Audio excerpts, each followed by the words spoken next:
très heureuse de vous retrouver une fois de plus pour la présentation de ce journal. Mesdames, Messieurs, bienvenue à tous.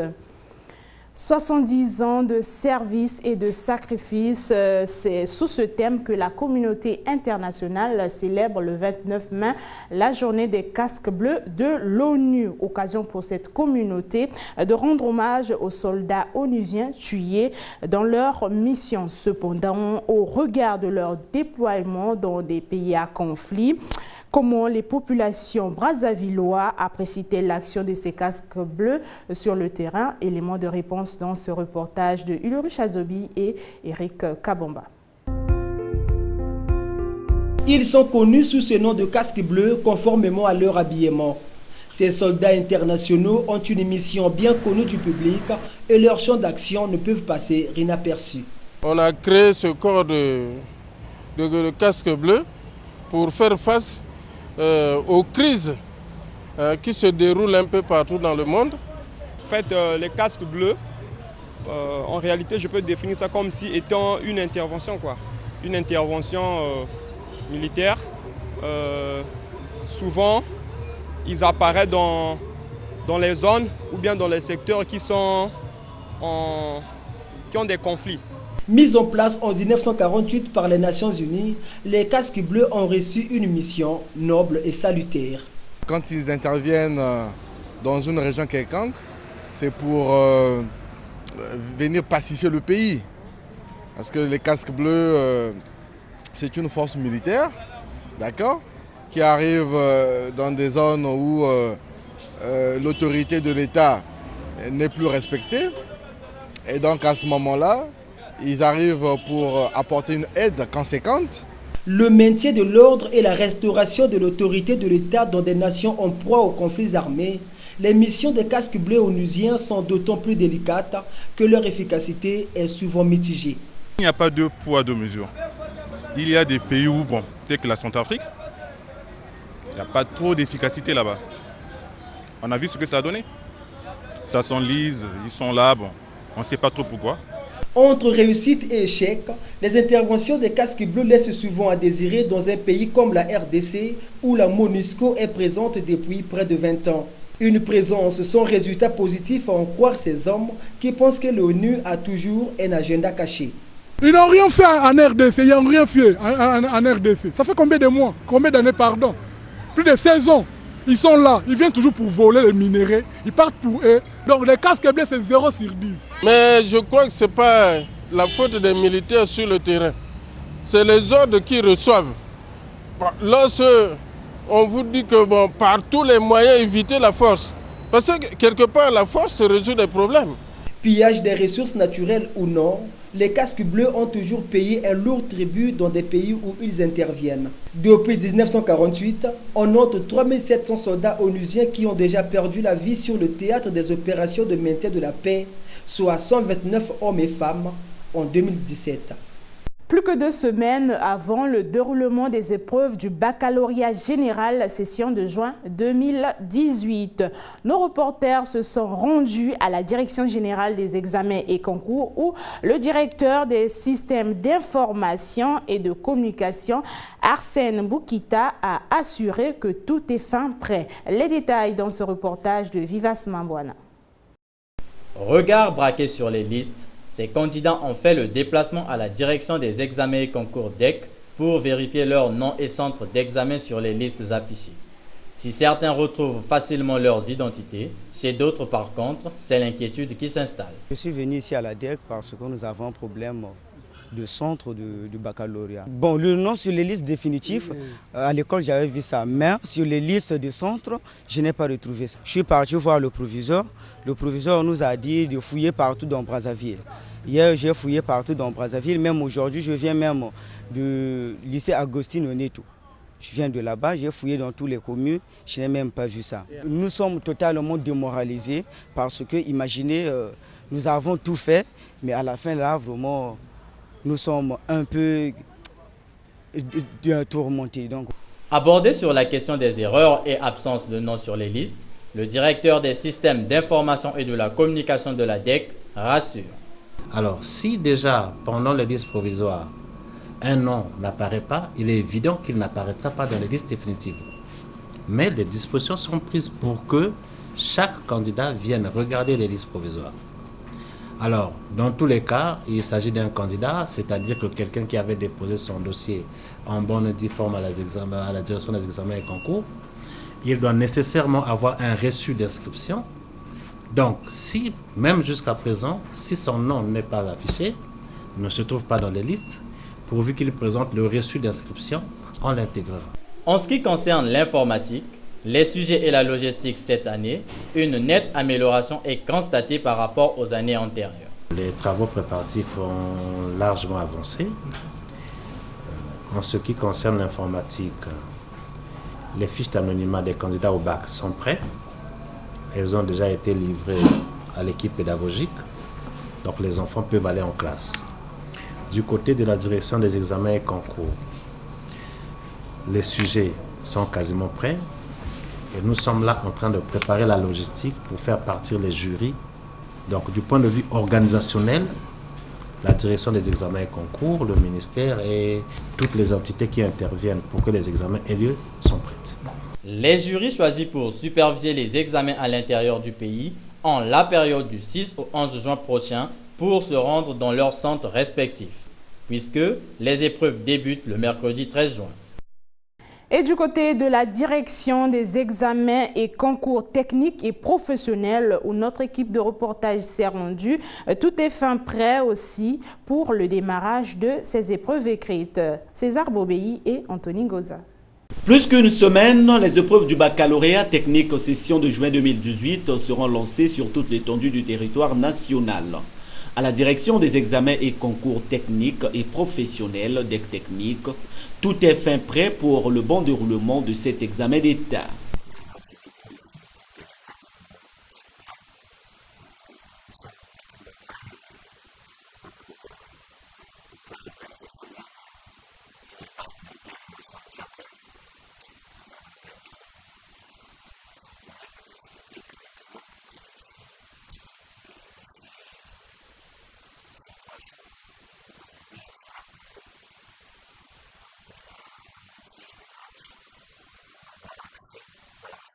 À la DEC, les candidats ne cessent de venir s'imprégner des dispositions pratiques, notamment leurs différents centres d'examen retenus.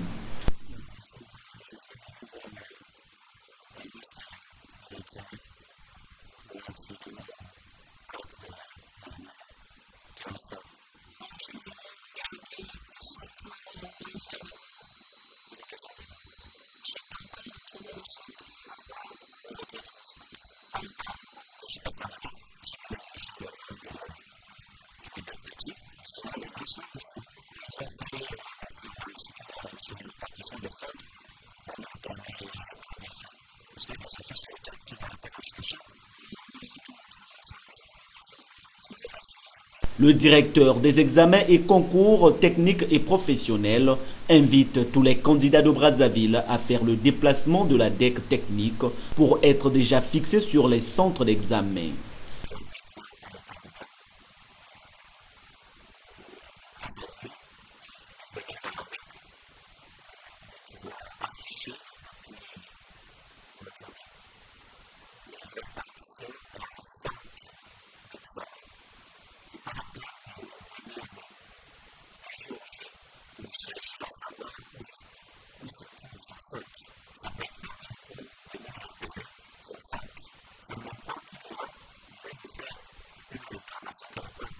« 14 000 candidats environ prennent part au baccalauréat technique session de juin 2018. À Brazzaville, ils sont répartis dans 19 centres au total. La saison sèche s'annonce déjà et avec elle la difficulté de se laver sans avoir chauffé de l'eau au préalable. Une pratique que certains Brazzavillois préfèrent pour contourner le froid. Alors, y a-t-il danger de se baigner avec de l'eau chauffée pendant cette saison? Élément de réponse dans ce reportage de Marielle Bakatoula et Anthony Ngoza. Entre l'eau chaude et l'eau froide, avec quelle eau préférez-vous vous laver pendant la saison sèche? Pendant la saison sèche, je préfère me laver avec de l'eau froide. Parce que même si tu utilises de l'eau chaude, après avoir pris ton bain, tu aurais toujours froid à la fin. Et c'est pas trop bon pour nous les hommes aussi, cela avec l'eau froide, c'est pas trop bon. Non, pardon, l'eau chaude, pardon, c'est pas trop bon cela avec de l'eau chaude, c'est pas trop bon pour les hommes. Mais les docteurs recommandent souvent que quand tu fais froid, il faut utiliser de l'eau, comment dirais, de l'eau froide. Quand tu fais chaud, utiliser de l'eau froide, et de l'eau chaude, pardon. En buvant, même on se lave. Quand il fait froid, c'est bien de se laver avec de l'eau chaude. À cette diversité de points de vue, se baigner avec l'eau chaude pendant la saison sèche serait néfaste pour la peau, selon le dermatologue Jean Combs. Ce n'est pas bien parce qu'il faut bien savoir que la peau, c'est tout d'abord les matières élastiques. Donc tout qui est comme élastique, ce n'est pas bon avec les choses qui chauffent. Donc ce n'est pas bien pendant les périodes de saison sèche de se laver avec l'eau tiède. Parce qu'à la longue, il y a toujours des conséquences. Oui, après avoir lavé avec l'eau tiède l'habitude, ça peut vous donner des rides. Et puis ça peut donner aussi des peaux hydratantes, donc ça sera sec. Ça va aussi, donc la peau doit manquer aussi des vitamines. L'exception est faite à ceux qui souffrent des rhumatismes, tout chroniques et autres maladies sensibles au froid. Ceux-ci peuvent se laver avec de l'eau tiède sans en abuser. Là, il y a aussi, c'est un peu compliqué. Parce que si, par exemple, il y a une période de saison sèche, pour nettoyer l'enfant avec l'eau froide, ce n'est pas normal. Mais vous pouvez aussi essuyer l'enfant avec un peu de l'eau tiède, mais pas comme l'habitude. Si la personne souffre, par exemple, rhumatisme, il peut se laver avec l'eau tiède. Par exemple, la personne a des problèmes de l'embako ou la lombalgie ou les nerfs sciatiques, il peut laver avec l'eau tiède, mais pas comme l'habitude. Pas comme l'habitude, là, vous pouvez laver avec ça. Si c'est un traitement à suivre, que vous avez un traitement, par exemple, pendant 2 mois, vous allez se laver avec l'eau tiède ou un peu avec l'eau un peu chaud. Vous mettez, par exemple, des Vicks dedans, là, pour les muscles. Mais ce n'est pas aussi bien que les traitements, là, puissent prendre beaucoup de temps. La République du Congo étant proche de l'équateur, les températures pendant la saison sèche sont comprises entre 18 et 22 degrés Celsius pendant la saison sèche. Il est donc nécessaire d'appliquer les huiles essentielles à l'instar de l'huile d'olive sur la peau afin d'éviter toute sécheresse de l'épiderme. Briser les tabous entre parents et jeunes filles sur les questions des menstrues, sensibiliser les femmes, notamment les adolescents, sur l'hygiène menstruelle. C'est le sens de la Journée internationale de l'hygiène menstruelle célébrée le 28 mai de chaque année. Comment se prépare l'hygiène menstruelle? Élément de réponse dans ce reportage de Jumela Bongo et Anthony Ngonza. Les menstrues et l'écoulement de sang auxquels les femmes, lorsqu'elles ne sont pas enceintes, sont sujettes tous les mois, dès l'âge de la puberté jusqu'à la ménopause. Pendant cette période, la femme se doit une propriété suffisante, explique Marie-Fanny Lolo-Dikoko, sage-femme à l'Association congolaise pour le bien-être familial ACBF.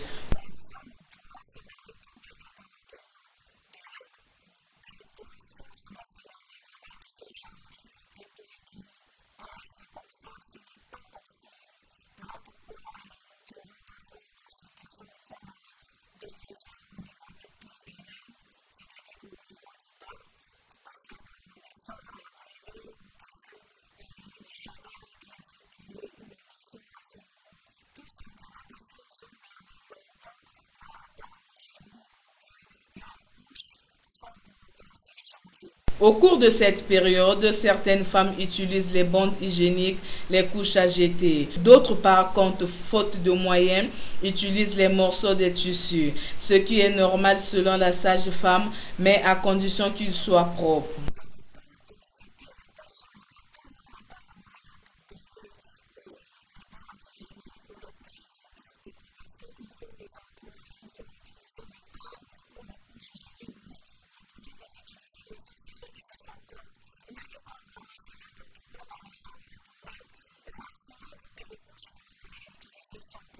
Comme le veut cette journée, sensibiliser et briser les tabous, la sage-femme a demandé aux parents d'engager le dialogue avec leurs filles sur le sujet des menstrues, ce qui font d'ailleurs ces mères.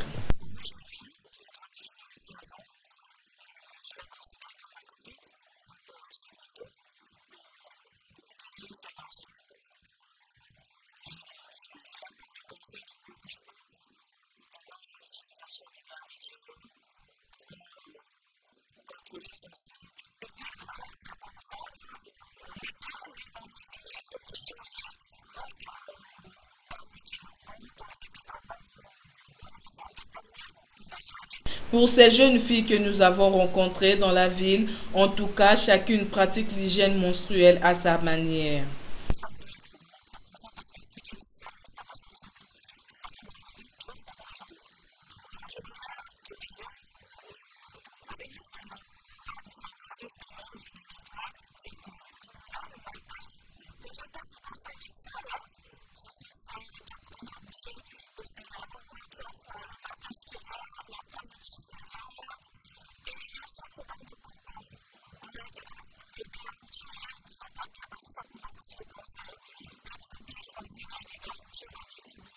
Notons que c'est depuis 2014 que cette journée peu connue des Brazzavillois a été initiée par l'ONG anglaise Wash United. Et on revient sur le contrôle technique des véhicules qui se poursuit dans la capitale congolaise. Dans les deux sites choisis, dans l'un à Bakongo et l'autre à Mongali, ce sont des dizaines de véhicules qui attendent chacun son tour. Une opération pas facile pour les contrôleurs et un manque à gagner pour les transporteurs qui sont contraints de passer toute une journée ou presque. Les détails dans ce reportage de Ulrich Adobi et Eric Kabamba. Sur les sites de contrôle, ce sont de longues queues formées par des véhicules. L'attente semble interminable et les chauffeurs s'impatientent. Pour faire le contrôle technique, là, ça prend beaucoup de temps. C'est presque toute la journée. Donc la police elle est en train de contrôler. Donc si tu n'as pas le contrôle technique, on t'arrête. L'amende, c'est 24 000. Donc on est obligé d'avoir le contrôle technique. Pour avoir accès dans l'enceinte du site, les véhicules entrent par vagues. Et quand le portail s'ouvre, il faut se précipiter pour occuper de l'espace. Fatigués d'attendre, certains sont emportés par le sommeil car il y a bien des heures que ces chauffeurs attendent, à l'instar de Cédric qui n'espère plus rien gagner aujourd'hui. C'est toute une journée perdue. Je suis là depuis 4 heures du matin. J'attends mon tour. Le travail compte prendre toute la journée ici car il n'y a qu'un seul équipement de contrôle à Bakongo, mais très en forme. Normalement, c'est un équipement poids lourd, mais il est mixte parce qu'il peut contrôler les véhicules poids lourds, en même temps les véhicules poids légers. Nous avions ici la plaque de ripage. Ici, c'est la plaque de la suspension. Et là, nous avions le contrôle du système de freinage. Là, nous avions la plaque à jeu. La vignette, c'est ce qui manque ici au poste de Mongali, où on évoque une rupture de stock. On a eu un problème de vignette, au moins ça fait 2 jours de cela. On fait une fiche, on prend les immatriculations de la voiture par rapport à la carte grise. Après avoir pris l'immatriculation, on prend aussi le numéro du téléphone. Parce que vu qu'il n'y a pas de vignette, on délivre sur la fiche de contrôle.